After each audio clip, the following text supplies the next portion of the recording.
Happy Tuesday. Today's just a chill stream. It's not like a design stream or anything. I'm not gonna be sitting here kind of talking out game idea thoughts and stuff like that. I'm just writing some lore. I'm actually gonna go turn off the lights because it's too bright in here. But we're just gonna write some Nova lore.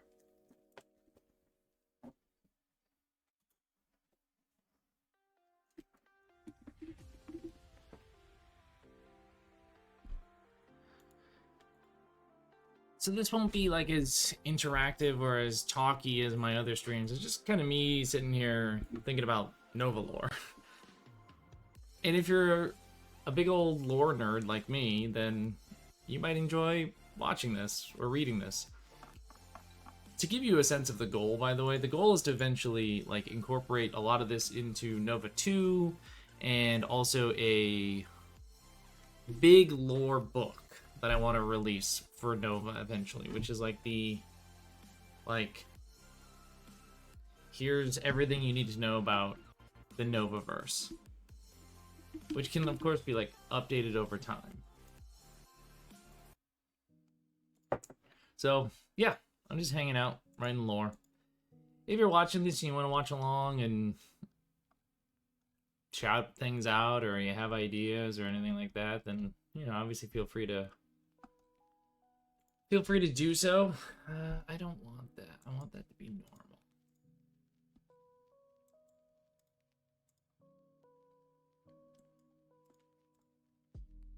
normal. So what I'm writing right now is stuff related to Helios.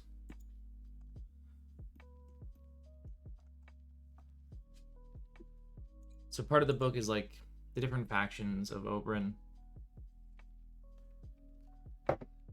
And I guess what I should do is I should like sort of divide it by humanity and dusk and then things inside that, but for now I just kind of have it as ideas came to me. So Helios right now is, I'm writing out like the organizations within Helios, just sort of like the major ones, just some general thoughts about them, and then we'll talk a little bit about like the heliopause, and yeah, I want to talk about like the heliopause with Helios, and like everyday life. There should also, of course, be like a history section, because of all the places on Oberyn, Helios has the most history. Okay, so major factions, we got the Sunwell Tenders, Shardcore, Suntech Development, Voyager Guild, Sparkfleet. The other ones are the Diplomats and the Dusk Researchers. So, like, right now I'm going to just kind of put it into bullet points, and I'll turn this into prose later on. But the idea is, like, while Helios is the biggest city, it doesn't run Oberyn. There are a number of independent cities / city-states that aren't part of Helios. For better or worse. Like, some of them are directly opposed to Helios because Helios is getting so big as a city that they want to maintain their independence, and then others are just like simply too far away, right? Like, some oppose Helios or just want to be left alone, but then like some are very remote and disconnected, and it's difficult to travel around Oberyn, like really difficult. It's super dangerous. So like a lot of these cities are just out there, might not even know that Helios exists. Nonetheless, like, Helios does want to maintain a decent relationship with the other cities. So there's like a whole branch of like diplomats then within Helios. Like, there are straight up embassies within the city walls. I even kind of like the idea of within the heliopause, there are like little mini enclaves. We'll talk about the heliopause in a little bit.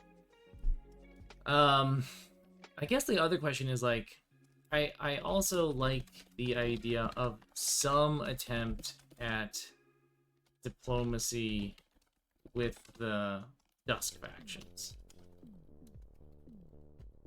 Like, it's not possible for most of them. Let me make that a little better. It's not possible for most of them, like, you know, some Hellions can be reasoned with. Some Corvus cells work with humans. Usually backstabbing eventually, but still.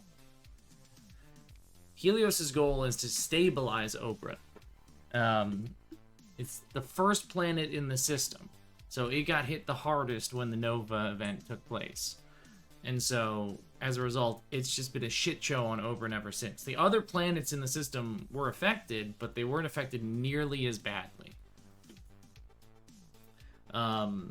So they, you know, Helios is just trying to stabilize, and at this point, they just want people to stop fighting. You know, I think they work with some sects of the lunar cult, but not many. I think the lunar cult probably hates Helios more than any other place on the planet, because it has the largest sun shard, and I think they probably just fucking hate Helios. That would be my guess. So yeah, I like the idea of like some diplomatic branch in the city. Even if it is mostly working with other human cities. I also like to think like they work with the Spark Fleet a lot, because Helios sends sparks to other cities, god damn it, cities when necessary, or even fully like ships them permanently. Because the Spark Fleet in Helios is just so huge that most independent cities have like, they're lucky to have like more than 2 sparks. Like I think a lot of places just have 1 or 2 sparks. Maybe like up to 5. So that you can kind of make the case that like when you play your Nova campaign in whatever city you're in, like your party of up to like 4 or 5 players, you're all the sparks in that city oftentimes. So these people help like coordinate like, hey, this one city's been dealing with some shit. Can we, and they've come to ask for aid. Can we like help them out on this? Can we send them some stuff? Hey, Ninebreaker. You were watching the lore series on YouTube today and was curious if it would continue or you delve further into the Maw in a further video expansion. Yeah, 100%. The Maw is, and all of that is going to get way more treatment in Nova 2nd Edition. It's going to get a lot of treatment in this book and sort of the ongoing lore series as I kick that series back up again. As we get the Void faction and Zed and the monster they unleashed much more in the spotlight.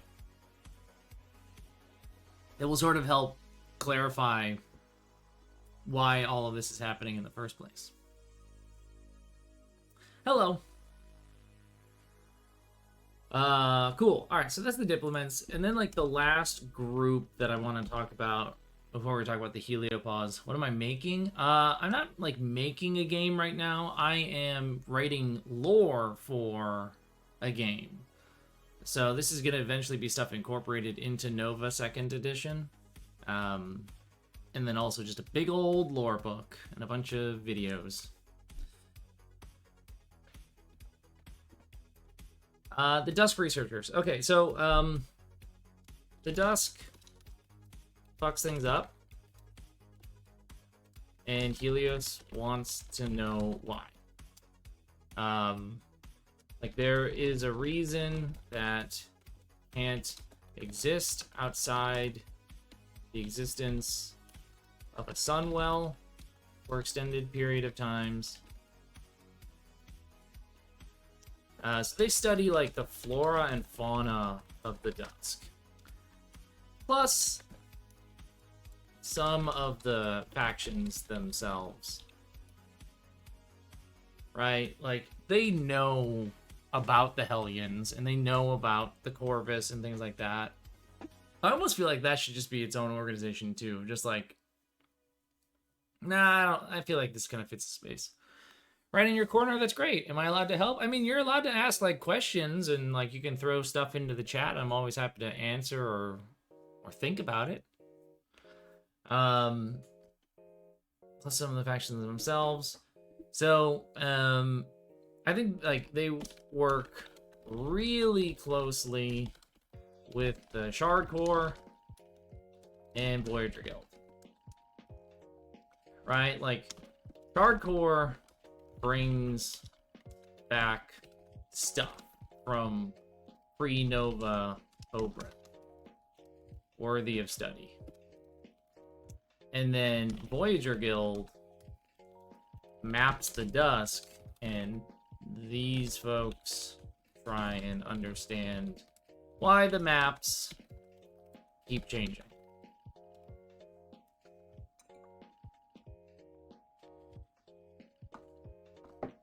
Okay. I'll eventually turn these into, like, prose, like the other faction sections. But I like this. I like this so far. I like this as sort of like the 7. I think it's 7. 1, 2, 3, 4, 5, 6, 7. Yeah, 7. 7 major organizations that sort of, like, run Helios. The Heliopause. So the city of Helios got too big eventually, despite having the largest sun shard on the whole planet. As a result, it needed to expand.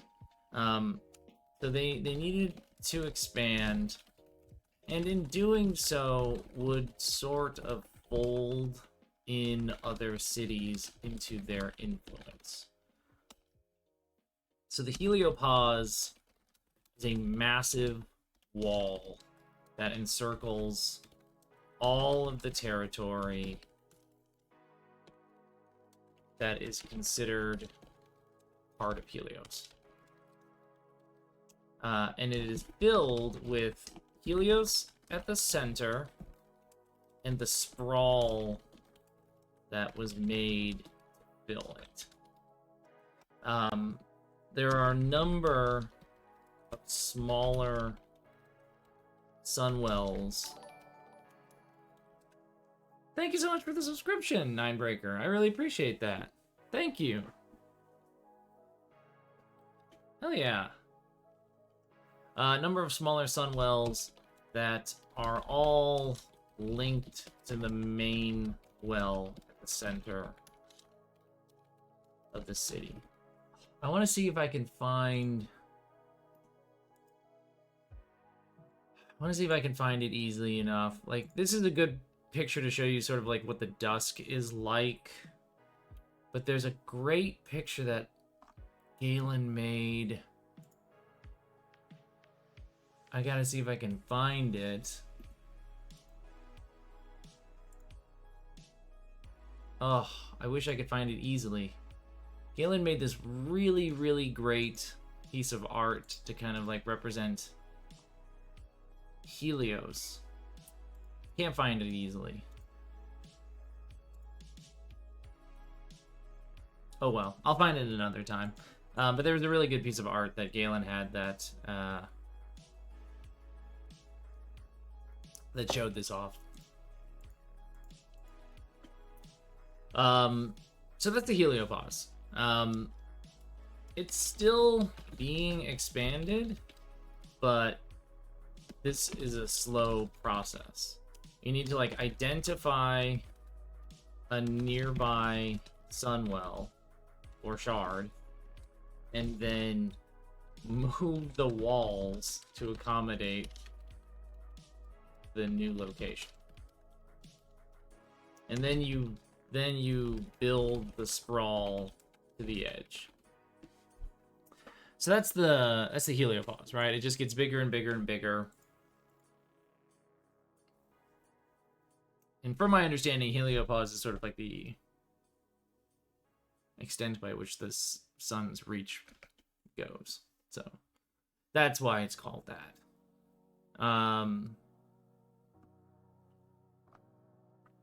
Okay, so that's the heliopause.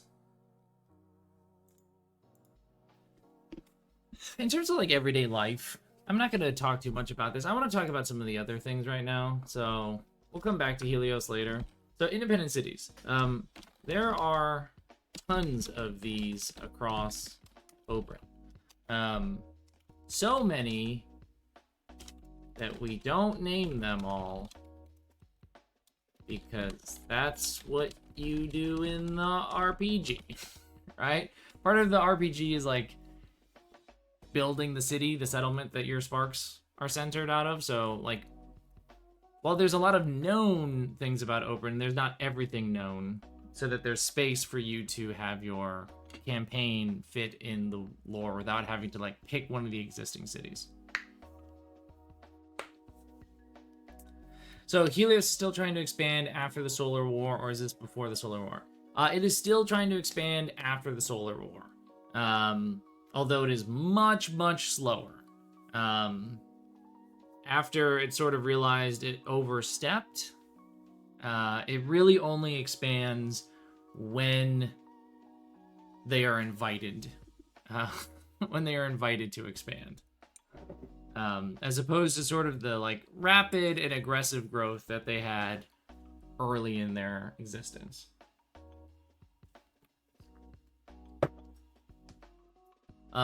These vary greatly in size, and thus also in protection. The size of a city and its spark fleet is proportional to the size of its sun shard. So the sun shards, boom, they smash into the ground. Larger sun shards can obviously produce more energy, more fuel, and so larger cities can be built around them, but smaller sun shards can only house so much. And since sparks are a massive drain on sun wells, you can't have like 50 sparks in a tiny town because they're just going to drain the well dry, and then there's no light for everybody else. How does it expand? Through colonies or simply building outwards? It's just through building outwards.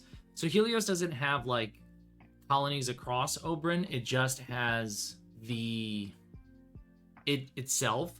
And in a way, it is colonizing the area around it because it is just expanding. It did that very aggressively early on and then not so aggressively now, but like there isn't like massive distances between the locations that Helios controls, so to speak, because it's just so dangerous to move around. So yeah, you can't have a bunch of sparks if you've got a small sun shard. These are built in some proximity to the pre-Nova bunkers. You know, when humanity emerges from the bunkers after the Nova event, the ones that survived are the ones that had a sun shard nearby. The ones that didn't have a sun shard nearby died out. So in some way there's some sort of bunker system nearby, which also means like there is some specialization between the cities, based on the ruins slash tech nearby, plus the resources of Oberyn itself. Because, like, pre-Nova technology and pre-Nova data is unbelievably valuable. Super, super valuable. And so, anybody that can get that stuff, it helps boost your city in a major way. So, cities will be specialized in these sorts of things. The other thing, the thing about the independent cities that I like is that this is where Wave 2 of the Sparks were developed. So Wave 1 of the Sparks is the first 4 Sparks in the Nova book. So it's Pyre, Voyager, Scorch, and Warden. Those 4 models were the first wave, and they were developed in Helios. Practical, exactly what you sort of would expect from these Sparks, from these robots, or exosuits. And then, as you keep flipping the pages of the role-playing game, and you get into, like, Drifter, and then Sanguine, and Pox, and Grim, like, there's, like, a clear tonal twist, right? Where it's no longer, like, archetypical roles you might expect, but now it's like, that's a necromancer robot, and that's a vampire robot, and that one's just built to murder people with 1,000,000 guns. And that wasn't done in Helios. That was done in the independent cities. That when they realized that they had the freedom to kind of build what they wanted, they built things based off of their own expertise, right? So they built models based on their expertise, the resources, and needs of their cities. So that implies that, like, Drifter Sparks, where they first originated, were probably built around bunker systems that had access to massive amounts of firearms, and or were developed around cities that were, like, so hampered by enemy attacks that they needed to build the most lethal possible spark they could. Pox then would probably have been developed in a city that is somewhat close to a bunker that was related to studying disease, and or even just like a health center, right? And they realized that they could sort of take their understanding of health and turn it on its head and weaponize it against the enemies in the dusk. Grim is not actually raising the dead. Grim is essentially a neuroscientist gone mad. As a psychologist, I like to talk a lot about the brain and things like that. And Grim essentially is just taking over the nervous systems of dead and or alive victims and puppeting them around. So clearly coming from a neuroscience facility. In fact, that was the origin that was sort of shown years ago when I did an actual play of Nova with some people, and they met Grim, like, for the first time. Like, the first Grim. And then, like, all the other models, like, they just, once they got out there, they just proliferated them. They just kept building them. Unlike Helios, these cities can have a more, leveled relationship with the Dusk factions. What I mean by that is, like, they are also the most vulnerable, which means they will do what they need to survive, right? So, like, it's entirely possible that some of these cities will just, like, ally themselves with a local Hellion warband if the warband provides them some sort of protection in exchange for something. Yeah, now it's Grim the 1,000,000th or however many Grims are out there now.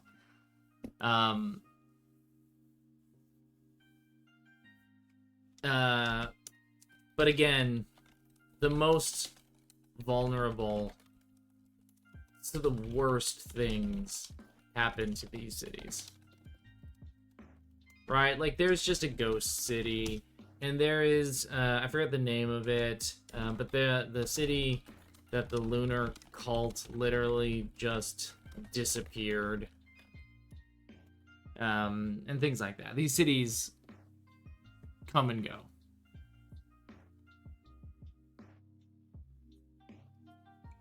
So, you know, these are the ones that I feel like if I, you know, was going to run another Nova campaign anytime soon, I would run it out of one of these rather than Helios. Like, Helios is fun. It's a cool big city, but, like, it's more interesting to be like, this is our nightmare city. And how are we surviving it? The last thing I want to say about this is that definitely have more shards than sparks. Right? Shards are cheap by comparison. And their tech can be easily developed in city or shipped shipped more easily than sparks. So you definitely see more shards, which just makes me want to go back and work on Dusk again, just because I'm excited about that. What did you have in mind with the sparks as far as size? Are they akin to suits of armor or something bigger? They're definitely more like suits of armor. They're definitely like an exosuit sort of thing, but like fully encasing you, so it is like armor. Obviously, that makes you a little bit bigger, and some suits are a little bit bigger than others. Like Wardens are like big boys. Voyagers are like truly just like a layer over you because you need to be as small and nimble as possible. But they're not like big, like Gundam mechs or anything like that. Question, are there travelers? Like a whole cast of trader sparks or things like that? So there are people that travel between the cities. They're typically protected by sparks. So like spark-led caravans, or shards. Shards will do it as well. Just to help with some trade between things. It's not common. There's not like tons and tons of these caravans moving around. There are some routes that are safer than others. And it just kind of depends on what the maps look like that week.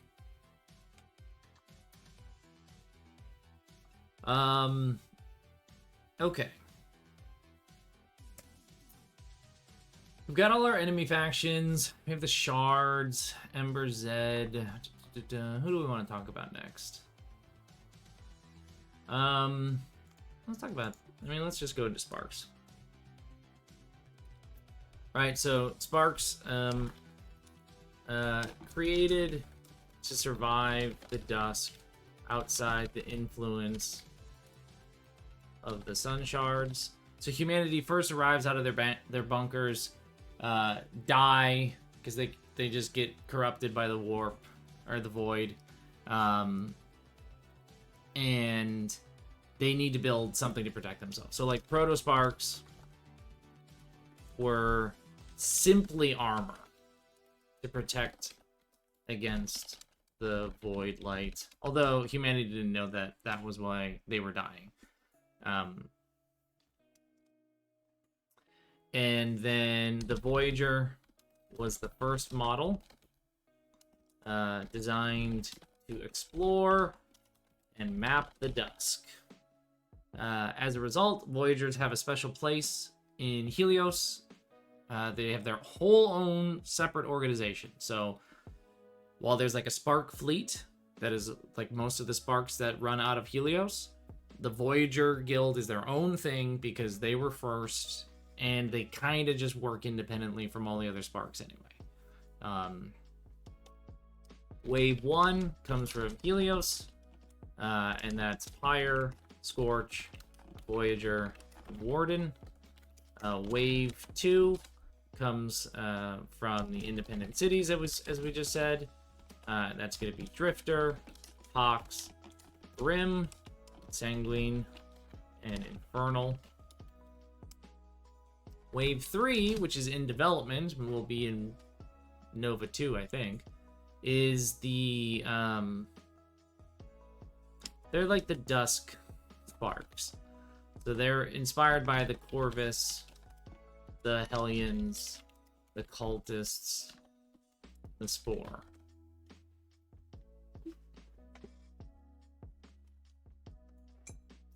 Not a, and maybe Zed. I haven't decided on that yet. Okay, things to know about, like, practicality, or, like, I don't know, I guess, like, capabilities. Right? First and foremost, they protect the pilot from the influence of Void Light. Massive improvement to strength, speed, etc. Supernova protocol activates when pilot is threatened. So the supernova, like, mechanically in the game is what happens when you die, when you reach 0 health, but you don't actually die. You do a really cool thing instead, and you kind of go dormant for a little while. It's the supernova protocol inside the Sparks that does that. Mission chips. This is something that isn't really talked about in the book, but, like, once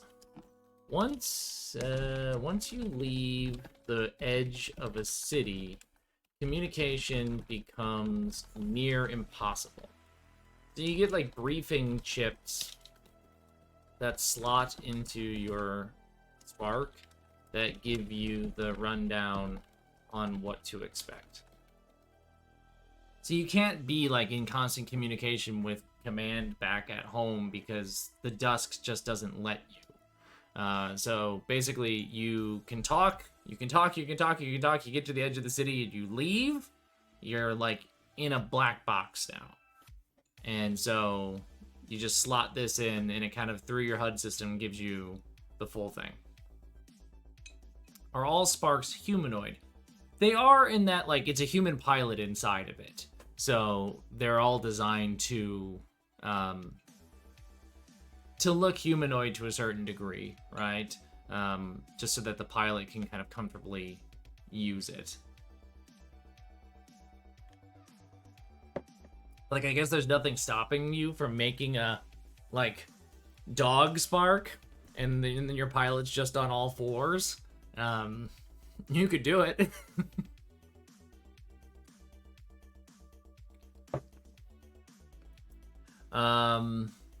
They're highly modular. So while a model has a role, they vary greatly on what they can do based on pilot preferences.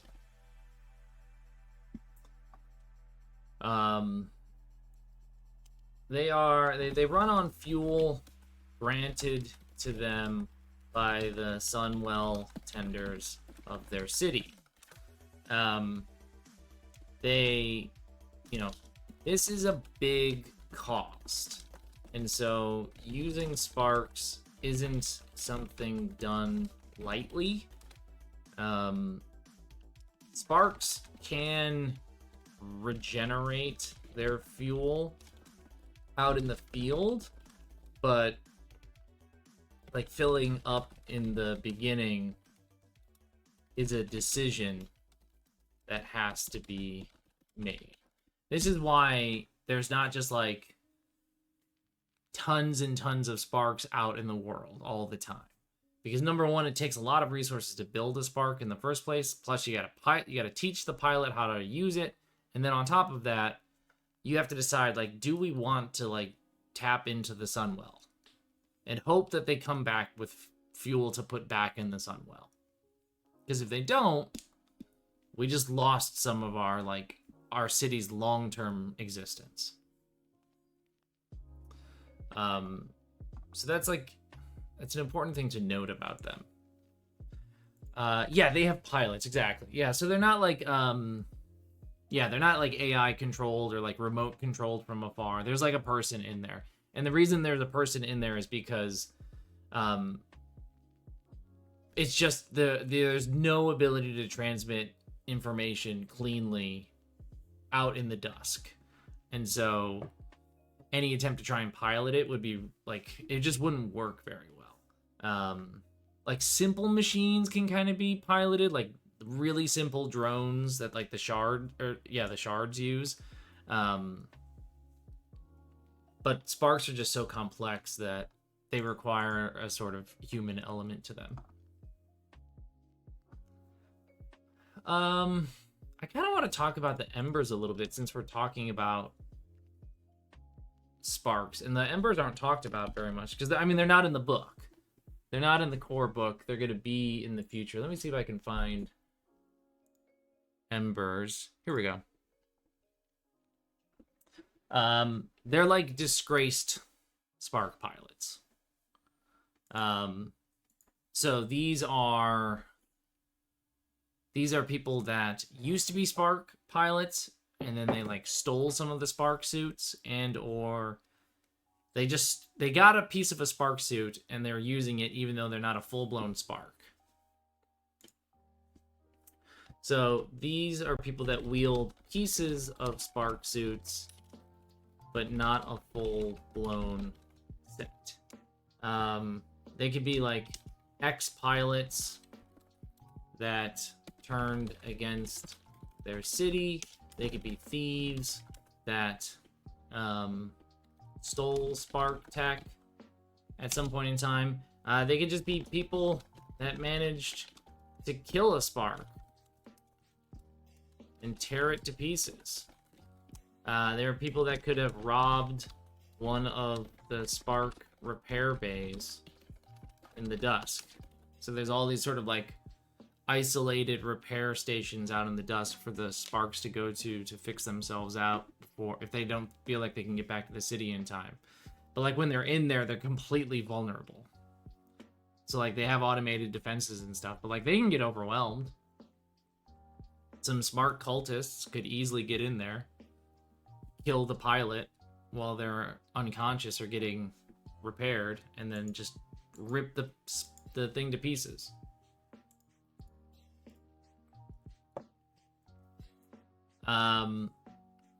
You know, sometimes embers are like weird, like Dusk Batman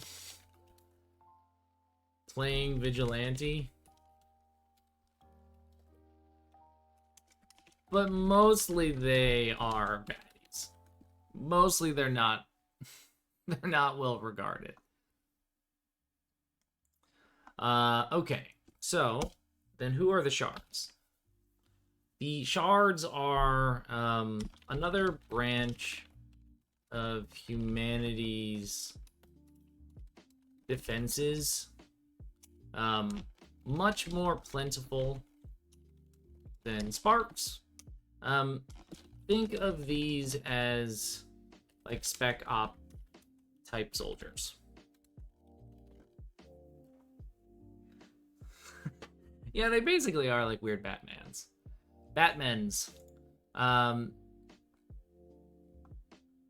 These are sparks. Or sorry, shards. So like this is what shards look like. They still wear like the fully encased protective clothing to protect them from void light, but they're not nearly as invulnerable as sparks. You know, they wear protect. I guess here's what we'll say. We'll say sun tech, and then like we'll talk about cells. Actually, cells is it's a loaded term that I gotta change when I go back to dusk. Sun tech. So they wear protective clothing that keeps off the void light. They have small sun shard batteries, as is seen with this. They have these that power the sun tech they carry. Shard tech is essentially very specialized tools to survive and explore the dusk.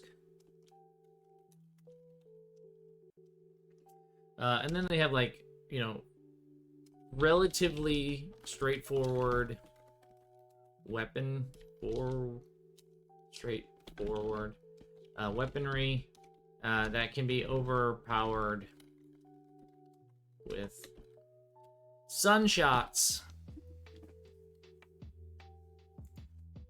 So the shards are divided up into cells that plant themselves in the dusk for long periods of time.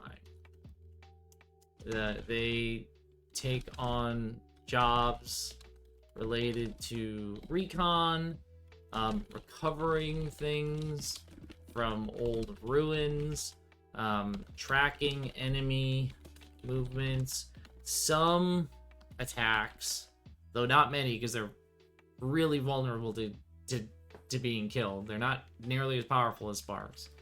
Some attacks and things like that. They, eventually return home, report what they found and did, rest, and then get assigned back out there. So they spend periods of time out in the dusk. So they build like little makeshift camps and things like that. So like dusk camps or like shard camps are out there where they build things. They, more than anyone else, can have a decent relationship with the other factions. In fact, shards have, I'm going to say, permission to work with the Dusk factions if they think it is in the city's best interest.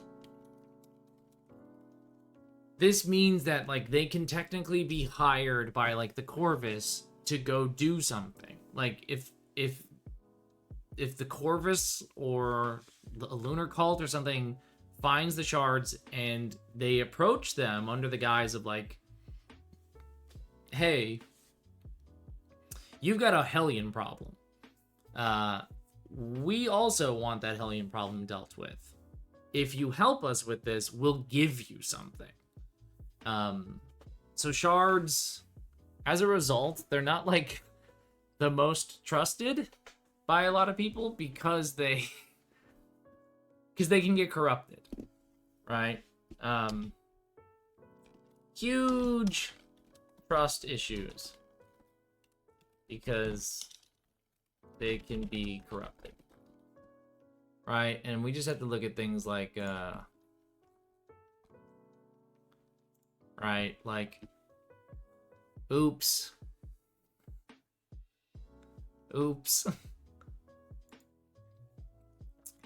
Igula, what's up? I'm curious, do you play D&D or other tabletops? I don't play D&D at all. I design and play indie tabletop role-playing games.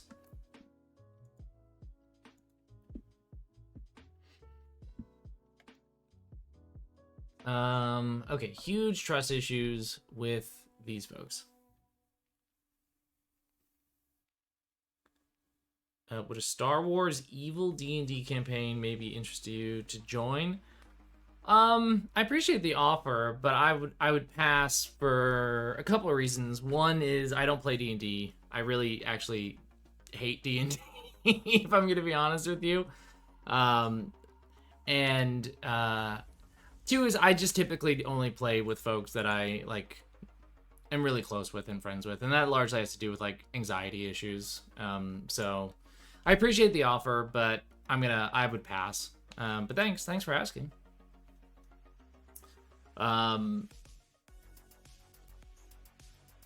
Okay. that's a good bit on the shards. I want to save Zed for later.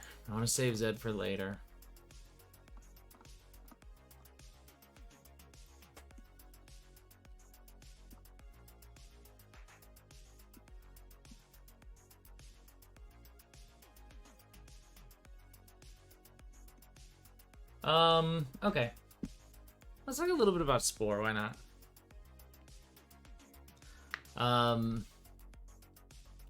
So, like, this is a new faction in 2nd edition. It's the fungal hive mind of the dusk. Basically, fungi given sentience by void light. And honestly, the only species that can survive in the dusk.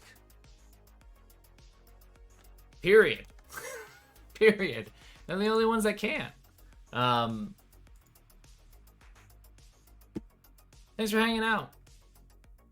Like, the Spore, they survive in the dust just because they can.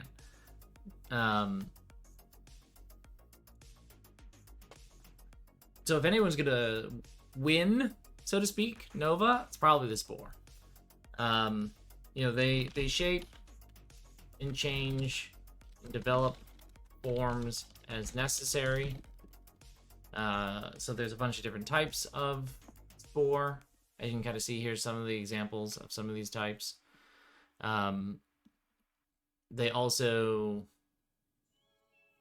have like cool, weird stations by which they turn people into Spore. Like, I like Galen. Here's a person. They go into this and they become this, right? So the Hellions still trying to hang out around sun shards, and the cult can't live in the dust without a moon shard.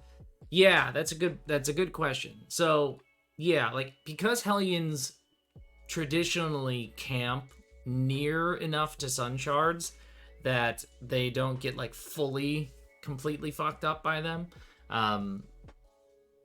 their long-term corruption takes a while. They're still losing their minds out there, but they aren't.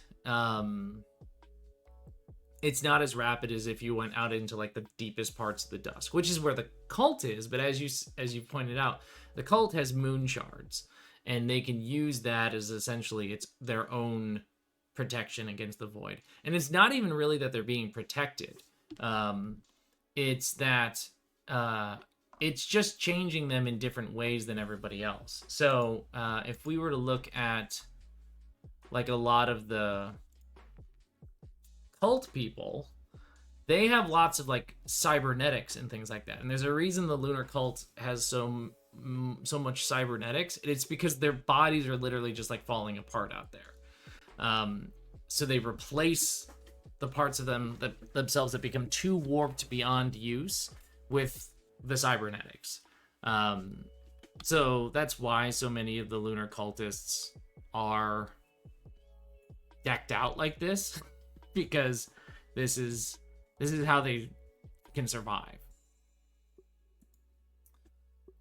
Total fungi victory. Yeah, we do love to see the total fungus victory. Absolutely. Shape and change develop as forms. They are on. I will say this about the fungi, the Spore. They are on purely a voluntary basis. What I mean by that is they do not take over people who don't want to join the network. So they're not like zombies. They're not like a hive mind like the Tyranids in 40k that are just like devour, eat, become biomass, and become part of the network. The Spore want you to join. They want you to make the decision to join.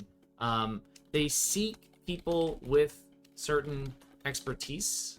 That doesn't seem like a word. To help improve the network. And you might wonder, like, why would I do this? Why would I join the Spore? Because again, like, they're the only ones that can actually natively survive on Oberyn. And everyone else is just doing what they can to live in their city and hold back the nightmare outside of it. And so the Spore is kind of like, hey, you don't have to worry about that anymore. If you join us and contribute your knowledge and your expertise and your skills to our wider network, then we all get better. And as a result, you're safer.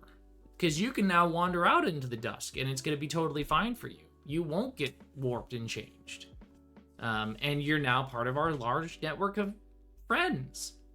So, it's not the worst argument in the world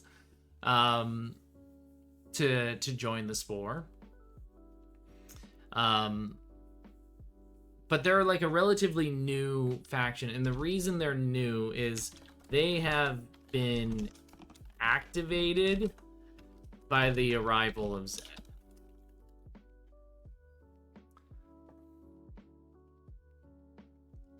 Once Zed makes their presence known on Oberyn, everything changes. And that's what happens in the second edition of Nova. So that's why the Spore faction wasn't there before, but is there now. Yeah, you get warped and changed, but into a mushroom, right? You're a cute little mushroom dude now. Like, you could be that guy. That guy's pretty cool. Or like the weird, you know, the weird puppeteer. It's kind of fun. Or you might end up as like the weird Spore dog.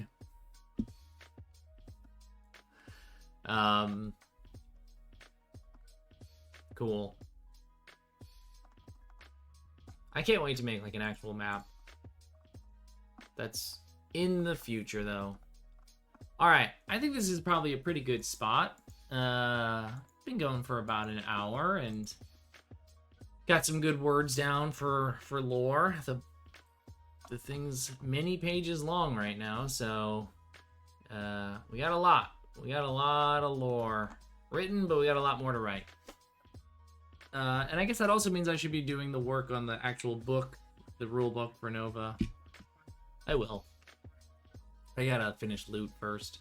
Alright, folks. Well, thanks for so much for hanging out and nerding out about Nova lore with me. I really appreciate everybody who's hanging and watching and asking questions and all that stuff. It's a good time. Is Nova 2 going to go to Lubin 2.0?